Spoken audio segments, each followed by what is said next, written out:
Hello, welcome to Building Relationships with Dignity, Cultivating Transformative Systems of Support. I am excited to present this content to you. I'm Dr. Nikole Hollins-Sims, and this is an awesome opportunity to connect with all of you who are attending this fantastic learning opportunity. So who am I? Officially, I'd like to welcome you and just introduce myself very briefly, just so that you have a sense of who it is that you are listening to. I am currently an educational consultant and strategist with Hollins-Sims Consultation. I was the Pennsylvania School Psychologist of the Year in 2021, coming to you from the good old United States of America. I am wife to Ron. I am a mommy to CJ, my fun 6-year-old who just makes all of this work so relevant to me. I'm a puppy parent to Biscuit, who is a golden doodle and has definitely made our household a ton of fun. I've attended universities in Pennsylvania. I won't go into great detail, but I've attended them and they have really set the foundation for me as a school psychologist and also as a practitioner of PBIS, Indiana University of Pennsylvania and Millersville University. I'm a former cheerleader, so I like to have fun. I like to be excited about great work that's taking place. And I know that's happening where you are. And who did I want to be when I grow up? Janet Jackson. Who do I still want to be when I grow up? Janet Jackson. She's 58 years old and can dance better than I hope I can at that age. So she always has been an inspiration. So I come to you with that background of what would Janet do? And lastly, I am a Disney fanatic. So even though that won't be throughout the session today, just know that that's a part of who I am. And I think whenever we talk about this concept of belonging, and what I'm going to really focus on is how do we create shared ownership in our teaming structures, it's great to know who we are and just go beyond maybe some of the professional things we do and get a little bit more personal to know what makes people excited about things, what makes them smile. And so that's why I wanted to share that briefly with all of you. So, what do we hope to accomplish today? We're hopeful that we'll be able to define the concepts of shared ownership by centering this thing called dignity in implementation of PBS. We also know that it's important to describe current team structure. So I'll be asking you to think about that as I go through the content of how your teams are set up and how they're aligned to what we would call purposeful action planning. So, some key questions that I want you to consider as we go through the remaining pieces of content is to ask: are you a member of a school or a regional team? And if so, in what capacity? If you're not necessarily a team member, but support teams on a regional level or a school level, how many teams are you supporting? Does it feel like your teams are able to function well, or are you feeling like it's an exercise in futility, meaning we're just meeting to meet? We don't really have a big plan, we're just coming together. And so the piece that I really want to highlight for you and bring forward is this concept of goals, purpose, and actualized outcomes, or what I like to call your team's GPA. And we'll talk about that more in a moment. And so overall, this session is to offer you the opportunity to enhance your teaming structures with really clear intentionality to produce great action. So we aren't having that feeling of this could have been an email. Why are we meeting? What is our goals? What are our purpose? We have to have those questions answered. And so I want you to revisit this when we come to the end to see if we've answered those questions for you. The journey begins with a team. Implementation of any systems change is typically centered in people who have a like mind, who want to see movement happen, and that tends to happen in the context of a team. So when we think about a team approach, it's more than just a group of people who come together and say, oh, we're a team. There really has to be some type of role description, some understanding on why we're meeting.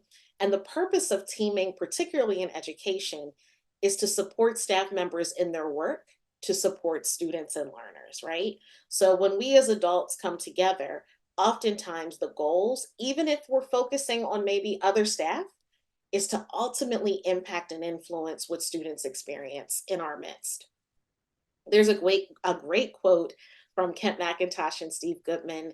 And it says that teams are quote unquote systems that allow us all to work more effectively in achieving our aims. So when we think about systems level practices, systems level structures, the people, the drivers of those systems are actually us in our teams. So just for a minute, I want you to think about what has been ineffective in your role when you think about being on a team. So in your mind, consider what are some characteristics of ineffective teams that you've experienced in your career? What factors have contributed to diminished team performance? And I want you to just start thinking about what are some of those things that are coming to top of mind that maybe put a roadblock in front of your team to move forward. When I've presented content like this in other places, I'll hear things like lack of trust, lack of vision, um, lack of understanding, and needing to revisit some concepts and content. And so those can be the ineffective pieces. Now I want you to go the opposite. What are characteristics of effective teams that you've observed in your career? What have been things that have been working and working well? And what factors were present that made that particular team more effective? I'm hopeful that you have a little bit more examples of that by the time we're done today, or at least commit to want to build out some more of those good structures that we know are effective for teams. And so I wanted to offer this sort of definition about how teaming can look like in implementation. So from one of the resources that I've been able to be a part of the writing team on, we talk about centering equity in database decision making. And as we articulate it with teams, where it says assembling a well-rounded team is an important way to ensure that data reviews and analysis are valid and procedurally sound, and that they consider multiple voices when planning and prioritizing what is best for students and families, and when centering and elevating the voices of those who have been historically been excluded. So we want those voices, those expressions, that agency from people that we've not always heard from to be at the forefront of what we do and how we move in our action. And if we have that, we can legitimately say that we have a well rounded team that is moving at the pace of the people that we're serving. So, how do we do that? We have to understand who we are ourselves and also understand who we are as a system. So these are two different things, however, very interconnected. So self awareness is that first individual lens of how you interpret how you show up, right? So self awareness is the ability to have a reflective consciousness. So being aware of maybe the faces that I make in certain conversations, or being aware of when I feel activated by something someone else says or an action that they do that takes me back to something that maybe wasn't so comfortable. Being aware of that can be a game changer in determining how to be better with our decision making, our responses, etc. But we got to know ourselves to do that. So these speak to thoughts, feelings, and behaviors. That's self awareness. What I would offer to all of you is that that is an ongoing journey. You don't simply arrive at, oh, I'm completely self aware. It's ever changing, ever evolving as we grow in ourselves. Similarly, when I was thinking about this concept of self awareness, I thought, it's important that not only do we have this awareness about who we are, but collectively, do we have an awareness about how our system shows up and how people react and respond to that system? And so, operating from a similar perspective, we want to have a reflective approach that really takes us through the self awareness process, but on a larger scale. Thinking about impact across every level of system and expanding to evaluate whether or not we're doing what we said we would do to get intended outcomes. That's hard. And yet, that is the process of assessing fidelity and determining if our implementation is actually making any improvements. This constant parallel awareness process is paramount for our work to have sustainability. And so the first part that I want to take us through is the G in GPA, which is goals. So, what is the goal? How do we achieve what we're setting out to do when we establish teams or talk about shared ownership of the work to include families and learners, etc.? We have to start foundationally with some understanding of concepts. And so, what I have for you is a description of how I envision things like equity, inclusion, belonging, creating spaces that are culturally responsive in nature, and centering those voices, right, that we don't always typically hear from. So, if I had to put it in this description, how I would articulate it is somewhat like a volume dial, where you get more volume the higher you turn it up, and you get to a place where it sounds great to you. Or this could be seen as a staircase where you step on one and you continue to increase. And so, if you take a look at this, if we start at the status quo level, meaning that we don't change anything that we're doing, we just keep doing the same thing over and over, we're going to get the same results essentially. What we want to do is not stay there, but move up to a clear foundational layer of equity. And there's a definition for equity over on the left hand side that says the measured experience of individual, interpersonal, and organizational success and well being across all partner populations and the absence of discrimination, mistreatment, or abuse for all. That's heavy. That's not the easiest thing to accomplish in 1 year, right? But understanding that if we create an equitable foundation where people and learners and communities are getting what they need to be successful, and we're not just giving a one size fits all, that's the goal. If that foundation is solid, we can add another step or another layer or turn the volume up a little bit to get us to inclusion. And if you look over on the bottom right, inclusion is defined as engagement within a community where the equal worth and inherent dignity of each person is honored. That can't happen unless we have an equitable foundation that really allows us the opportunity to build that engagement in a community. So, what that essentially means is that I may not agree with everything you say. I may not come from the same background as you or the same part of the area that you're from. We may all represent different walks of life, but I can acknowledge that you're a human. And human to human, I can also acknowledge that you have inherent dignity that is yours alone. And I have no choice but to honor that dignity if we're in an inclusive environment where we can safely disagree and still be able to move forward. That's a big goal. The ultimate goal then is if inclusion is possible, where we can have disagreements, where we can still show up as ourselves, we now can get to the top step, and that is belonging, or to the very end of the volume dial. And that's the goal, belonging, which is defined as experiencing appreciation, validation, acceptance, and fair treatment within an environment. So, again, 4 indicators: appreciation, validation, acceptance, and fair treatment. Think of your self awareness journey. I can show up as me. There might be parts of me that are all different. In my case, I identify as a woman, Christian, American. All of those things make me who I am. If I have to shed a part of that or put one of those to the side or hide it, I'm not truly experiencing belonging. Similarly, there are students, learners, even communities and staff who may be feeling like they don't have a sense of belonging.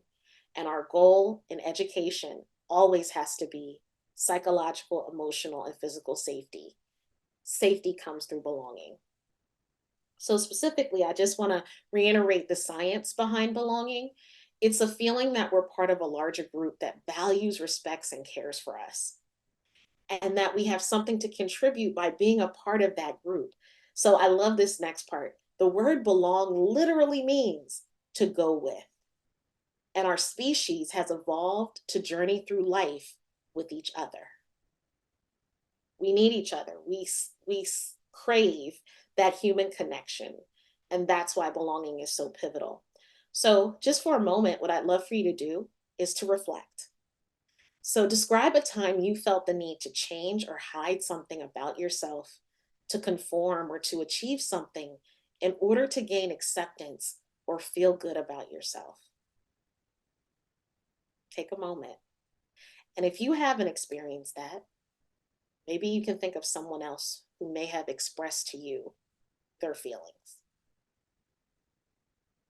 This is what it's about when we talk about belonging. Let's take it to the adult level. When belonging is absent, this was an employee survey that came from Wilkinson, who wrote the book, The Diversity Gap. She talks about when belonging is absent for employees, there are a couple indicators that are pretty key. One is the emotional labor and psychological toll that it takes on employees when they constantly feel like they're trying to prove themselves, or they're worried about how they're being perceived, and so they're hiding those pieces of themselves on a consistent basis. That can take a lot of energy. There's also the pressure to perform perfectly, meaning, again, I'm on that proving ground. I want you to see me and hear me. And sometimes I'll feel like I need to be 10 steps ahead of everyone else for that to happen, just so that I can feel like I belong. And then navigating assaults on dignity. If you recall earlier, I talked about inherent dignity that we all have, but sometimes that dignity gets violated on a consistent basis, whether people intend to do so or not. And so, as adults in the employee area or the workplace, it's not uncommon for some people to experience assaults on dignity consistently. And so, that absent belonging can impact employee satisfaction, willingness to stay in a career, willingness to put forth great effort, etc. Just to reiterate the point about putting belonging where it belongs, I talked about the value of education being to develop self-directed learners. But even with that, we want safety to be paramount as well. And so if you take a look at this graphic, it represents Maslow's hierarchy of needs that are typically articulated in a way that almost looks like a pyramid. But what we have heard is that Maslow originally saw his theory in more of a staircase, which is moving up and down across time or across situations. And belonging sits right at the center between safety and achievement. And I say that to bring home the point that when we are seeking achievement from our learners, whether it's academic, social, emotional, or behavioral, belonging has to be present. That human connection that we talk about, those core relationships that are necessary to get to a place of achievement. And I would argue, as we talk about teams and adults, particularly as members of teams, to get to a place of our actions having any meaning, people have to feel like they belong on that team, like they're valued on that team. So all of these pieces have a great interconnection, and they lend themselves to being equitable. And we would argue that equity is really and should be beginning core at tier one. That's where we should see equity first and foremost. And I say that because sometimes when people think about creating equitable practices, sometimes that thought goes towards, oh, at tier two, where students are exhibiting more needs, or at tier three, when we want to be more individualized, that's where we should be more equitable. And really, it needs to happen at tier one for everyone foundationally. And some of the core foundations that we know are valuable in the work that we do in implementation efforts of systems of support is really articulated here. And the main one that I'm going to spend some time on for the remainder of our time together is shared ownership. What we find in a lot of educational spaces is that there's this thought that certain students belong with certain people, meaning students who have a disability may belong only to the teacher who services students with disabilities. We want to put that away and say that every educator has a place and has a role with every student, no matter what. That is a part of shared ownership. How do we achieve that? We can look at this graphic to get some insight. As we said, relationships are the heart. They're the heart of equity. They're the heart of creating access and opportunity for every learner. We know that dignity is the blood that enlivens that heart and keeps it pumping. But what really is the beat and the rhythm that makes sure that the heart is vital and it's moving and creating life is belonging. So relationships, dignity, and belonging have this interconnection that allow us to see outcomes that we know we need for that physical, emotional, and psychological safety to occur. But dignity is one of those concepts that's kind of large that for a lot of us, we go, well, what does dignity even look like? So if you take a look at this and that four indicator of belonging, appreciation, validation, acceptance, fair treatment, it's broken down. This is how you can recognize dignity: being appreciated. So having parts of your identity admired, positively noticed, and or represented by people, media, and others. So seeing yourself on television or people that look like you, representation matters. That's a form of appreciation, recognizing dignity of people. Validation, having your lived experiences, your thoughts, your feelings recognized, accepted as real. Even if I personally haven't experienced what you've experienced, I may even disagree, but I can acknowledge that's your truth and validate you by saying, I hear you. I may not understand it all, but I'm listening and I want to learn. That's validating. Acceptance, having your personhood completely embraced and regarded without conditions. That's belonging, right? Without conditions, without needing to shed a part of yourself in order to show up as you. Treated fairly. So having interactions that might be defined by fairness and justice, but they're based on your specific circumstances. Because again, if we give a one size fits all, we're not addressing specific areas of strengths and needs for every person. That's not being equitable. So it may not look identical in what the consequences may be for behavior that you see or what staff members say and how we address them. But fair treatment may require difference. And what we mean by difference is different approaches that in no way imply a lesser standard or status of personhood. I love what a person said that I heard recently.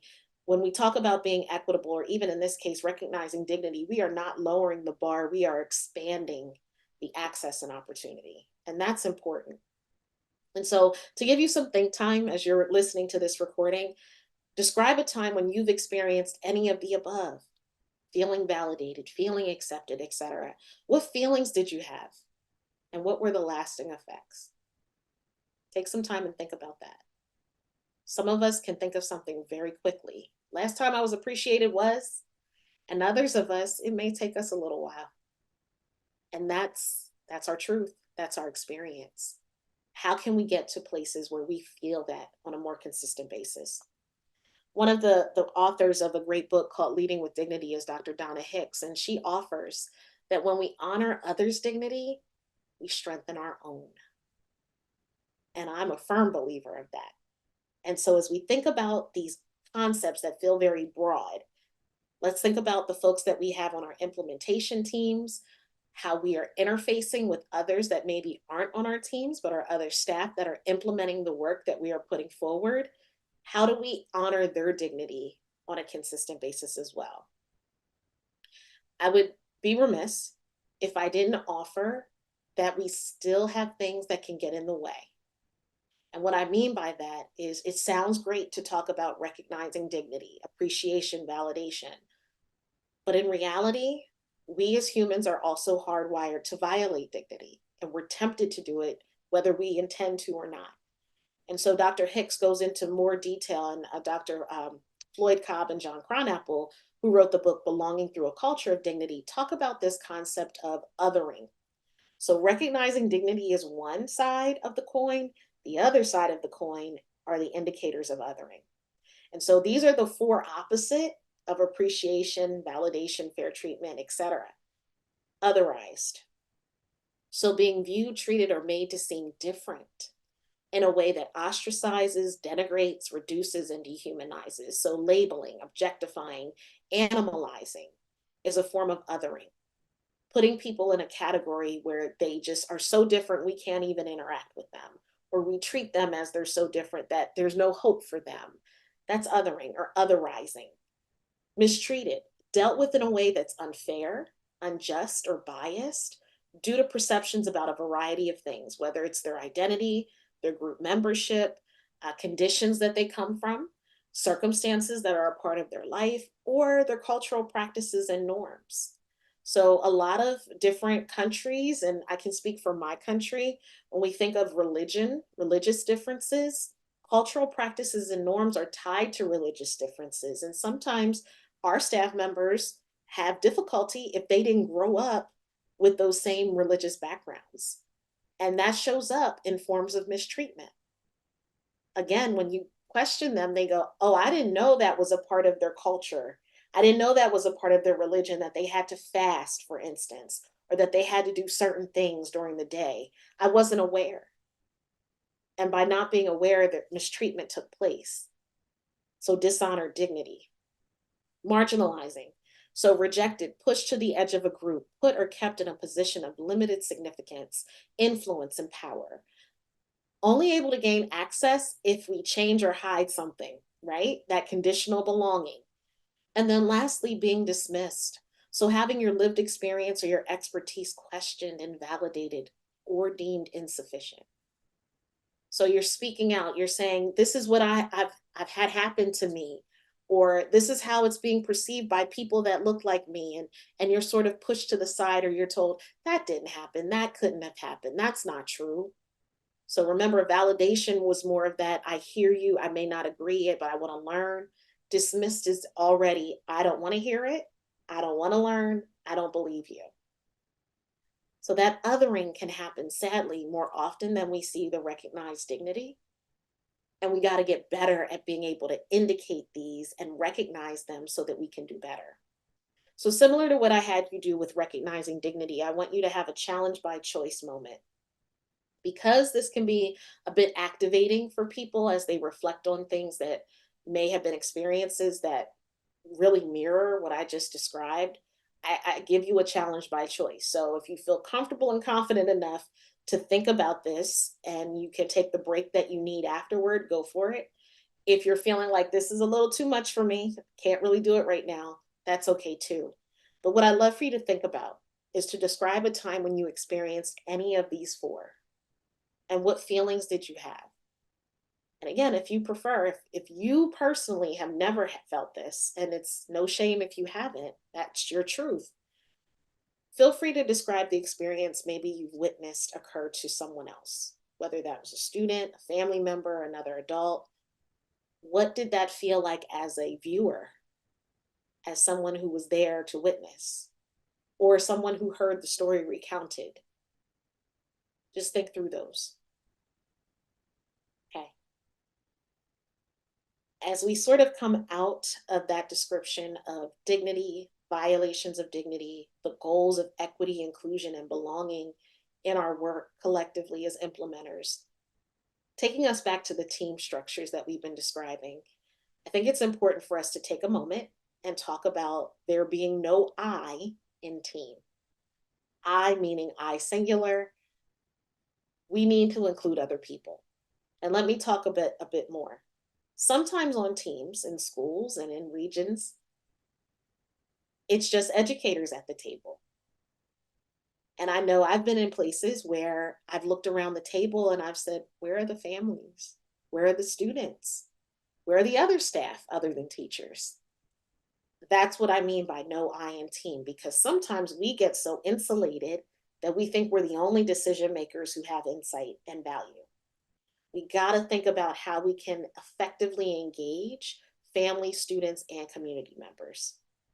One way to do that is through meaningful participation. What I would offer is that when we are seeking out people to be at the table with us, whether it is family or student or community members, we don't want them to feel like they're just there because we need someone. We want them to feel like they have a value add to our discussion, that they are active partners in what we're doing, and they have decision-making power. And so the way to think about this is that members from our school community at large can participate in meaningful ways when agency and voice are afforded to all members of that community by intentionally centering members who have been historically on the margins. Remember that othering discussion, including but not limited to people living in under-resourced communities. Because sometimes those are the voices we don't hear from. And we have to be a little bit more intentional in getting those voices available and accessible to us. And that might mean that it doesn't happen in a traditional way, meaning we don't sit around a table at the school or the office. We may have to go out into the community and have those conversations. Some things that we want to consider when we're doing that engagement are best practices, or the 4 A's. This comes from the work of Sandra Christensen out of the University of Minnesota. And she talks about these 4 A's in the context of family school partnerships. Approach.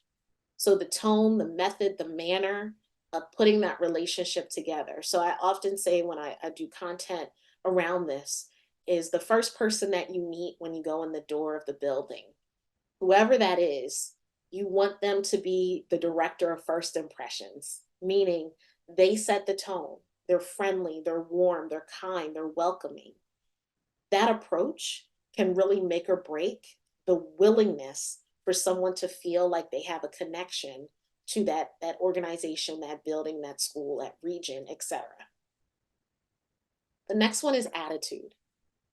So being able to, that self-awareness journey we talked about, being able to know what may be underlying feelings, emotions, or positions that I or others like me, meaning other educators, may have about certain family members or certain school personnel, or what attitude or these same feelings do families have about us as educators? How can we start to unpack that, have deeper and more relevant conversations to get to the root of where those attitudes may be rooted and situated, creating some of that difference in understanding? The third A is atmosphere, physical and effective climate that exists in educational communities. So just that welcoming feel when you come into a space. Again, is it warm? Is it friendly? Do I have access to the doors? Do I have to use a certain key? Do I have to do certain things that others don't have to do? And why? As a family member or as a guest of the building, what does the atmosphere feel like, sound like, and look like? And then lastly, action. So approach, attitude, atmosphere, and actions. The action part is the application, right? So taking all of those first three and saying, what can we effectively do to make sure families feel like they are a part of this relationship and that we're collectively working together as a system to support children? So some ways that we want to definitely think about this are critical components. As I've mentioned at the onset, clear decision-making authority and a way for that input to be collected. As I said, it may not look traditional. It may be a variety of ways that we get that voice, expression, and agency. Building a common understanding to minimize knowledge-related barriers. This is critical. I've been in a number of meetings where families have been invited to, let's say, a PBS meeting, and we're talking about implementation. And as we're talking about it, I'm seeing the families sort of zone out or disconnect, or even looks hesitant, like, I don't know what they're talking about. They're talking in jumbles, they're talking in jargon. And I would feel the same if I was at a medical doctor's office and a medical group of medical doctors are talking around me and I don't have a clue what they're talking about. We got to take time to ensure that we're level setting on language, we're level setting on concepts. And there's a great example, a school that I worked with. Um, they were providing training modules or professional learning modules to families so that they felt a little bit more equipped when they came to the meeting to understand what all of these letters mean and what is it that we're talking about. In addition, we want to promote self-advocacy and direct communication. So being able for voice, expression, agency to be leveraged and not seen as something that gets in our way. And then partner in identifying opportunities for that influence, for that change, and for that input to be a part of what we do on a regular basis. But as we know, there are always roadblocks, especially when we're talking about adults and humans, and when we're all put together in a team with different personalities. And these are affectionately called meeting monsters. So I want you, as I am showing you examples of these meeting monsters, to think about who they are. And I'm not saying call them out, however, be aware of them and understand that there are different approaches that might be useful in addressing some of these things. So here are some examples, and I've cited where I received these, and I would encourage you that if you get the chance to look these up so that you can get more in depth on different ways to approach meeting monsters. So I'm not going to go one by one, but I do want you to take a look at a few of them, and you probably have a sense just by the name of them, what they are and how they show up in your meetings. So for instance, the devil's advocate. There's nothing wrong with being a devil's advocate. Let me say that at the onset. The difference, as it is with most things, is intensity and frequency. And so if this person is always the devil's advocate and always wants to throw out the other thought or the other way of thinking at every turn, so much so that it slows down everything all the time, that is a meeting monster. And so you have to have a facilitator or group of people in that team who are willing to say, thank you, John, for giving us a new perspective. We're going to keep moving. We'll circle back, being able to keep that meeting going. Similarly, you have a lot of people that like to be the tangent talker. So something comes up, they begin to talk, and they go down a million different pathways to talk about something, whether it's a topic or an example, and they take up a lot of time. And so, again, facilitation is critical because we have to stay on task and we have to focus on the actions at hand. There are, again, a lot of these meeting monsters that you have probably experienced. I know I have, and it was like, wow, this really impacts how we show up as a team and our effectiveness. So, some others that I'll highlight really quickly are the attacker. So if you have someone who literally comes to the meeting for the sake of being aggressive or creating an issue every time we come together, that person may be someone that needs to move off of the team or needs to have a one-on-one conversation on what is their real goal as being a member. There are a lot of others that I would spend time on, but I want you to just take a moment and look at that list and think about who they are. And then also think about what your strategy might be if they're showing up in your meetings as a facilitator. We know that anytime, again, we bring people together, there will be conflict. I just gave you an example of one. The attacker meeting monster is going to be the big person creating most of the conflict.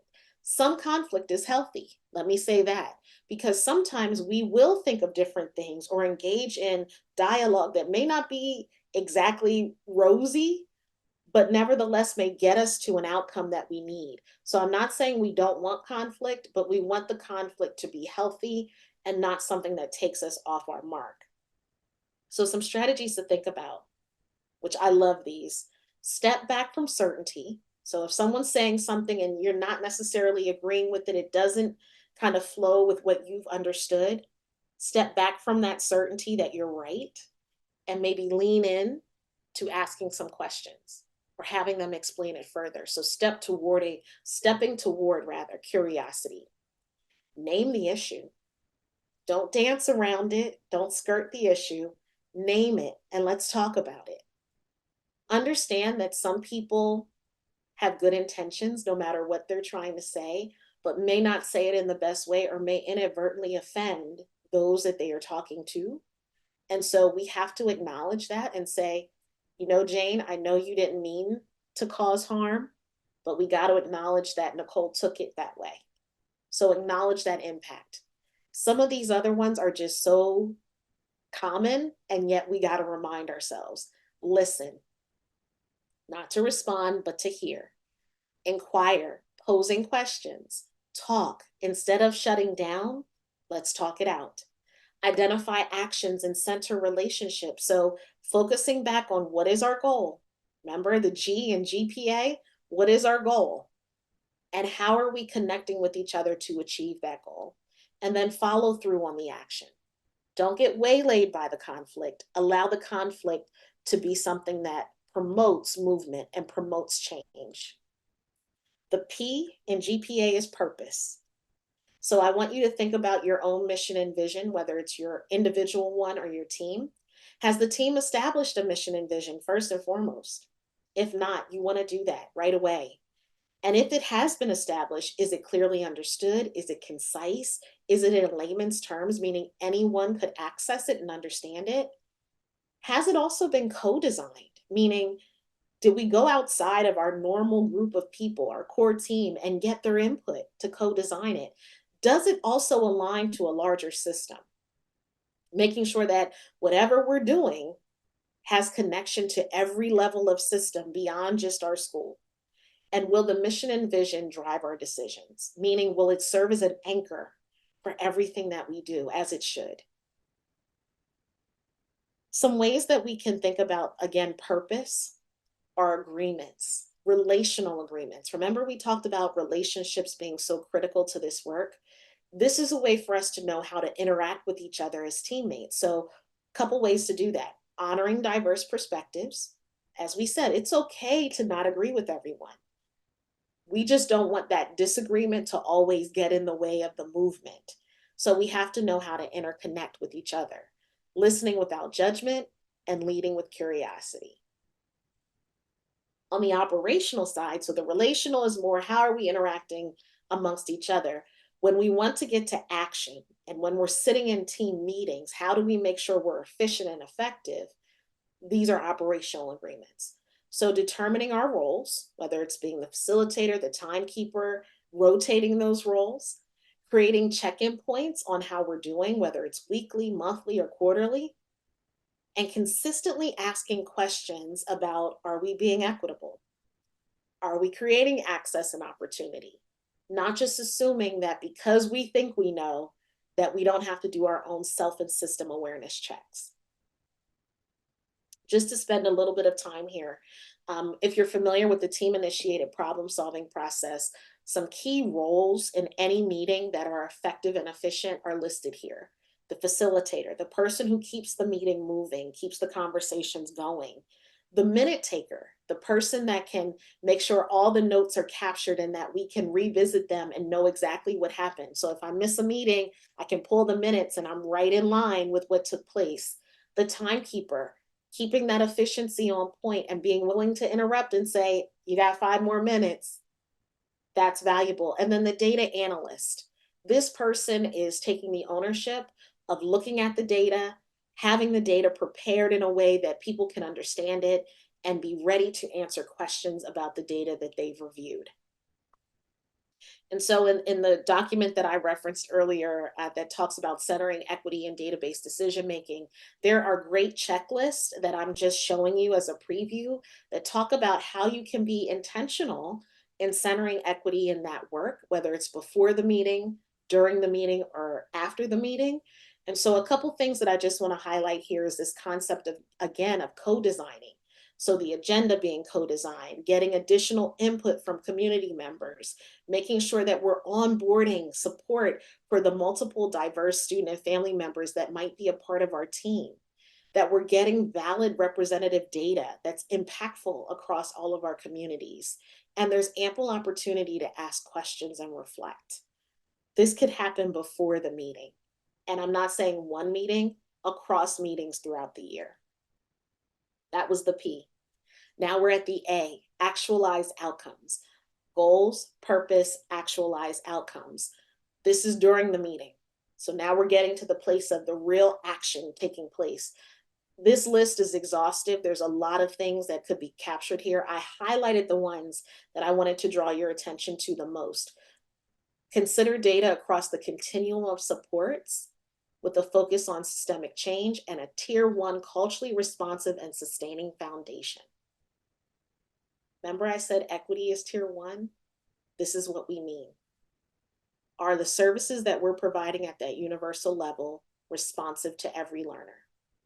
And if so, how then can we think about the continuum of supports that go up to tier 2, tier 3, and beyond?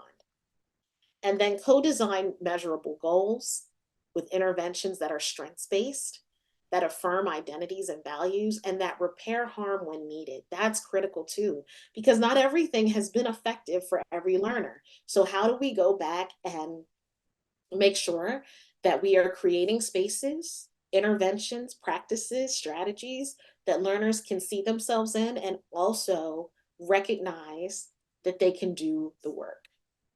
And then co-design supports for implementers.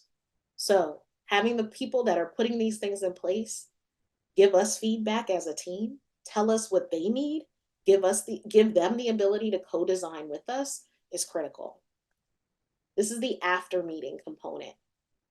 And what I would say as we think about action are a few things. One is that the data that we collected, that we have reviewed, is shared widely, clearly, and transparently, that there's bi-directional communication between the school community and the school or the region, and ensuring that that is consistent, meaning it's not just one time a year that it's bi-directional, it's all the time. And that there's continuous relationship building between home, school, and community members. So, how do these concepts influence our decision making, our goals, our purpose, our actualized outcomes? How do these concepts influence what we do? When we think of dignity, remember earlier on we talked about that. When we look through the lens of dignity, equity comes into clearer focus. So, dignity answers the following questions: why are we doing this work? Remember, I talked about anchoring, having some core questions to anchor your efforts. On what foundation are we building? And what and who are we working for? So maybe at the top of the agenda are these three questions, or at the end of the agenda are these three questions, just to remind us of why we're doing what we're doing. Some other key components is that we have two ways of approaching this work: climate and culture. They're two different things. I've already spoken a little bit about this, but I just want to reiterate that climate is the feel, the heart and soul of the environment. You can see there are core questions to consider, again, for your own work as you move forward. And then culture is the way we do things around here. And I hear that a lot. This is just what we do here. Not really open to change. And so we want to get to a place where what we do around here, the business as usual, is really centered in dignity, and creating policies and practices that do that affirmation of dignity on a consistent basis. So, how do we honor dignity in ourselves and others? There's a lot of things we could do, right? Authentic listening is one of them. I've already mentioned how valuable that is. Developing trust, encouraging vulnerability, engaging in empathy. I love this one. Go to the balcony. So if you're in a conversation with someone, or you're at the team table having a conversation and it gets a little tough, the conflict is getting high, you can go to your proverbial balcony in your head and look down on that table and say, maybe I should step back. Maybe I should be quiet for a minute. That's a way of honoring dignity in yourselves and in others, and then owning what you may have brought to the table that created some of that conflict. There are ways for you to think about your teams in a way that's equity focused. For routines in particular is to expand and strengthen those relationships we've talked about, transforming the use of power, that it doesn't just sit with a select few of people, but it's spread across, integrating personal experience with systems and trend data. So the numbers can tell us something, but if we can start to tell stories, personal stories of students or others that connect to that data, it can be transformative. And then assess credibility of data. We don't always just have to look at numbers. There's a lot of good data that we can get from people sharing their experiences, from people who are very clear on what has happened across time in a number of ways, longitudinally. So don't get stuck in one data source. There's a lot of credible data across the space. And then team roles. We've already talked about minute taker, facilitator, note taker, I'm sorry, timekeeper, all of those different roles. I want each of us to be willing to be any one of these four that you see: educator, leadership practitioner, equity champion, decision maker. These roles don't have to sit with one person. Each of us should be able to take on any one of those roles when we're having discussions as teams. And because of that, if we adopt some of those practices, we can adopt what Maya Angelou says, which is when we know better, we do better. And I'm hopeful that throughout this content, you're feeling like you're knowing a little bit more about how to create a creative space of belonging for your team to be more effective. And I love this part. You want your meetings to be hope filled. What do we mean by that? Seeing challenges as opportunities for improvement, remembering that the entire team, meaning everyone around that table, is engaging in their own individual process as well as a collective process for improving who they are consciously, and also how they're showing up as leaders. And we have to ask ourselves how much hope versus pessimism exists on our team. Because if we don't have hope on our team, we are simply meeting to meet. So I want you to ask yourselves, where do we go from here? What can you take from goals, purpose, and actualized outcomes to move your teams forward in their implementation to create belonging, equity, and inclusion? I want you to think about 3 commitments as I wrap up my time.